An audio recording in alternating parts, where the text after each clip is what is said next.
Ladies and gentlemen, welcome to Mando Stereo, the world in 3 dimensions. This time I want to talk to you about a thing that I'm loving very much, and it is 3-dimensional comic books. Wow!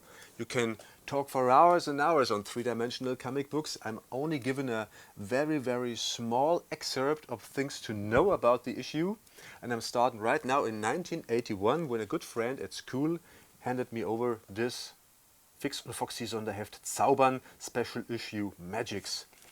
And I was instantaneously blown away because there is a 3-dimensional comic book printed inside. It looks like this. Nah, where are you? Where are you? It is printed in anaglyph technique. Anaglyph is this red and cyan or red and green technique that you are using right now if you're wearing these goggles and sitting in front of the YouTube interface. You have to wear these same glasses to view the 3D comics. And there's one page inside that I loved so much that I could watch for hours and hours when I was a child. This is this one, Diabolino. And I'm trying to extract one panel to show it to you in full size and full stereo. So extract. Yeah, now you're seeing the man, the shadow. The shadow is giving the man a coin. Can you see the magic? Yes, I think you can.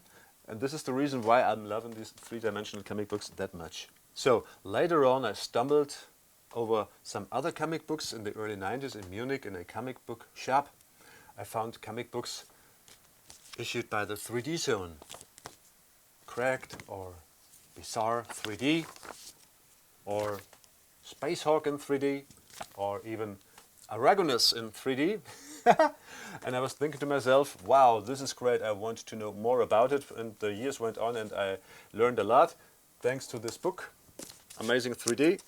And this book, Fantastic 3D. They both feature a history of 3D movies as well as a history of 3D comic books with a lot of images reprinted. Let's see if we find something here. Yes, a very good example. We got a tiger. Yes, a tiger. And this is a tiger from a 1950s comic book because 3D comics are on the market since 1953 when this issue appeared. Mighty Mouse, 3-dimensional comics, every page in full 3 dimensions. This is an original comic book from 1953. Still got the glasses inside. It's the edition for Great Britain. There was also an edition for America, United States of America, and Germany as well. And this is the British edition. And I'm trying to extract a panel for you. Extract. And now you can see how this thing works. In these vintage comic books, the images are composed in different layers. You get a background layer. Let me demonstrate here. Zack, now we're flat. This is now 2D video. And now I'm giving you the background in flat. Yeah, but you see there's a difference in space between me and the background. And now I'm giving you the comic book in 3D. Yeah, there's the comic book. Here I am, and here's the background. And this is how the old comic books, the vintage comic books looked.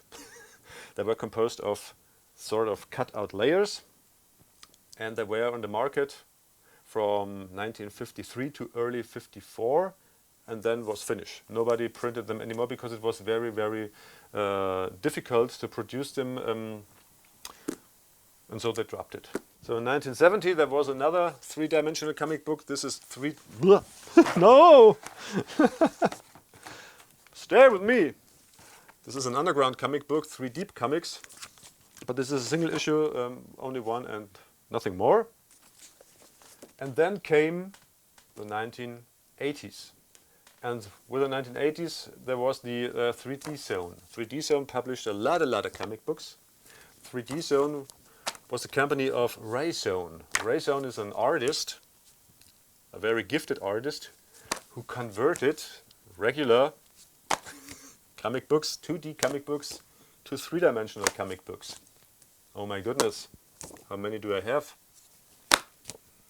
And how did he do it? He applied pixel shifting, and you can read it on his website. The website is offline because sadly Mr. Zone died in 2012. But if you're going to the archive.org's Wayback Machine, you can still read his website, and there's a lot of information of how he converted two-dimensional comics into three-dimensional, and I'm giving you now a very, very good example of what he did. Now just look at this three-dimensional comic book, and look at this first panel. I'm gonna enlarge it, enlarge. Now, isn't that a real feast for the eye? Mr. Sohn was just such a master of 2D to 3D conversion. He also was involved in 3D filmmaking. He made a lot of books. Please Google his name and see what books he had published. Piranha Star, Flash Garden, 3D Presidents, Jet 3D, all comic books from the 3D zone. He converted Basil Wolverton and Wallace Wood, and he also had a issue about information about stereoscopy. Place it here, where you can learn really a lot. And this is, for a final issue, this is my favorite issue, converted by Mr. Sohn.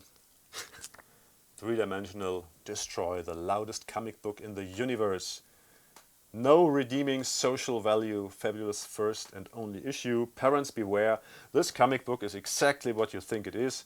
32 pages of meaningless, overblown violence, mayhem and destruction, plus one naughty word.